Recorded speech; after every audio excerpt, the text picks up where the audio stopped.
Hello, I am going to read The Key to the Spring today, which is a Haitian folk tale as part of our Ti Atis remote learning plan. And before I get started, I'll say Krik, and you'll say Krak. Krik. Bravo. A long time ago, so long ago that the hens had teeth and the toads lived in the rivers with the fish, there lived a beautiful young girl named Simbi. Simbi lived in perfect harmony with the animals, and her friends asked her to guard the key to the spring, the water source for all of the land. The spring gave water to the people, the beautiful, colorful flowers, and all the trees of Haiti. There were red coffee plants, blue indigos, white cotton plantations, and green trees.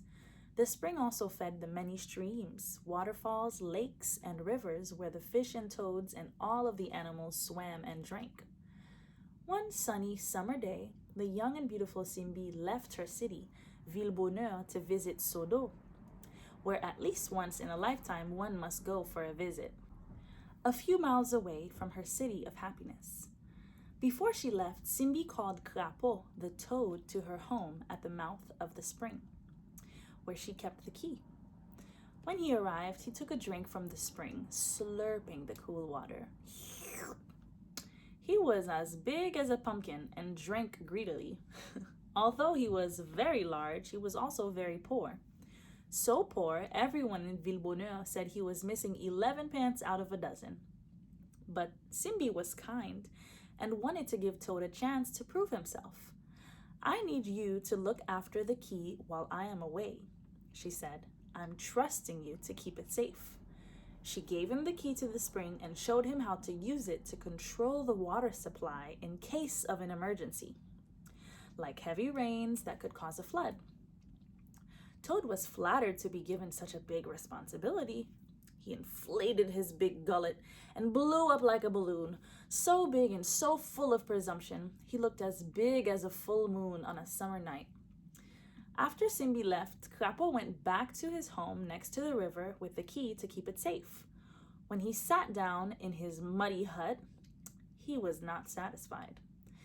It was not grand enough for a toad of such importance. He destroyed his hut with his big, great body and built a palace in its place with materials from the riverbank. He used palm leaves to build an enormous fence around the palace with a gate only he could open. Then he locked himself inside, turned the key 10 times, and stopped the flow of water to the land. Uh-oh. Crapo's actions did not go unnoticed. Before long, all the animals in the village were calling to each other in panic. "No more water! No more water!" called Bourik the donkey. "Not even a single drop of water to drink," called Krak the rooster. "Drought is upon us," cried Zoiseau the dove and Pigeon, her husband. "We are all going to die," called Mama Poule the hen. She worried easily since she had all her chicks to worry about as well, so she often overreacted. Soon all the animals gathered together, anxious about where the water had gone. Donkeys, horses, pigs, lizards, eagles, iguanas, and all the birds from the village called out to each other, wanting to figure out a solution. They all knew Simbi had given Crapo the key to the water source and guessed his greed had overcome his responsibility. Bourik the donkey, who was the oldest and wisest animal in the village, and everyone else agreed he should go to Crapo to convince him to give back the water. He trudged along the road, his hooves cod-up-ing in the dirt. Finally, at the banks of the river, he knocked 3 times at the gate in front of Toad's fortress, and his hooves made a loud go, go, go.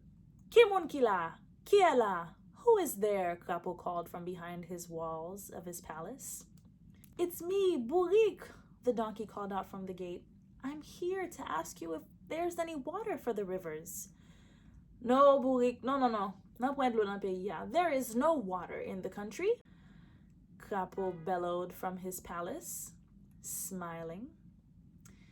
He would keep all the water for himself. He bloated up like a big round ball with pride when he heard the donkeys cod-up-ing away from his palace.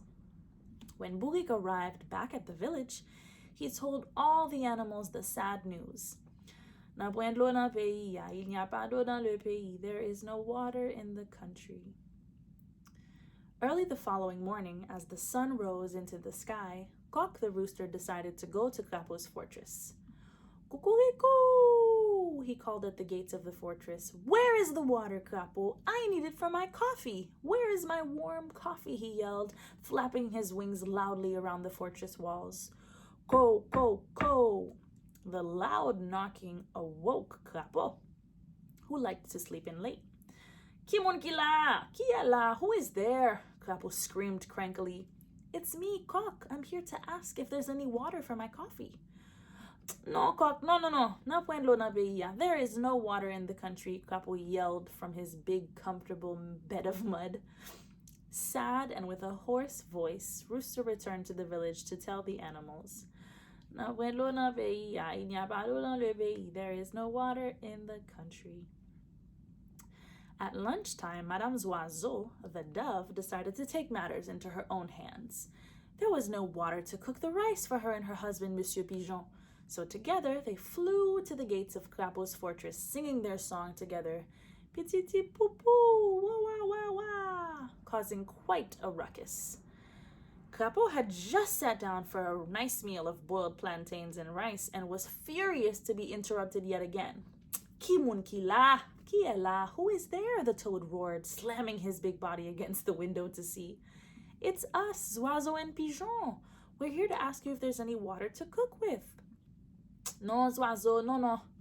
Na point l'eau dans le pays. There is no water in the country, cried Krapo, with his mouth full of hot food, spitting rice and plantains everywhere.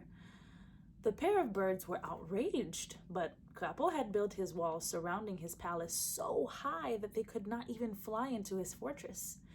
They flew back to the village, hungry and tired, with bad news again for the animals. Na point l'eau dans le pays, il n'y a pas d'eau dans le pays. There is no water in the country. Maman Poule, the hen, had had just about enough of this. Her 12 chicks hopped around her cot-cot-cotting, thirsty for something to drink. She thought maybe if Krapo saw her sad, thirsty chicks, his greed would soften. So together they hit the road, hopping to the toad's fortress slowly but surely. When they arrived at the palace, they were exhausted and even thirstier than before. Mama Poule had to save her voice, so she knocked hard on the fortress with her beak, and her chicks joined her to help her. Go, go, go, their little beaks thudded against the gate. They pecked and pecked so hard, all their tiny chicken teeth fell out into the muddy riverbank. Kibun kila, kiala, who is there? Cried the Krapo, his voice raspy from yelling all day. It's Mama Poule and all her hens, asking if there's any water for my babies to drink, she called, her throat dry. Krapo took a long sip from the spring. No, Mama, no. He yelled confidently with his voice clear again. Na point l'eau dans le pays. There is no water in this country. And 13 chicken returned to the village late into the night, singing sadly. Na point l'eau dans le pays. Il n'y a pas d'eau dans le pays. There is no water in the country. The animals called another meeting. We must send for Simbi, they all agreed. They sent out a message among all the animals. Simbi, come home! Hoping they would reach Simbi in time. All night, the crickets and frogs and wolves sang to each other and passed along the message, searching for Simbi at Sodo. The song passed over Krapo without him even noticing, for he was snoring so loudly in his palace. The young and beautiful Simbi heard the message from a rooster the next morning, and she hurried back as quickly as she could, not knowing why she was needed back at Villebonheur. It did not take her long, and she was back before many of the animals had even awoken. Tired and thirsty, she searched for a river, a stream, even a creek to drink from. She followed the path she knew that would lead to a river, but when she arrived, all she found were pebbles and sand. She asked the fireflies in the bushes, "What has happened? Where's the water that flows from the spring? What happened to Krapo?" The fireflies told her all about Krapo's greediness and how he kept the water all for himself while she was away. Furious, Simbi ran to where Krapo's hut used to lie and found his fortress in his place.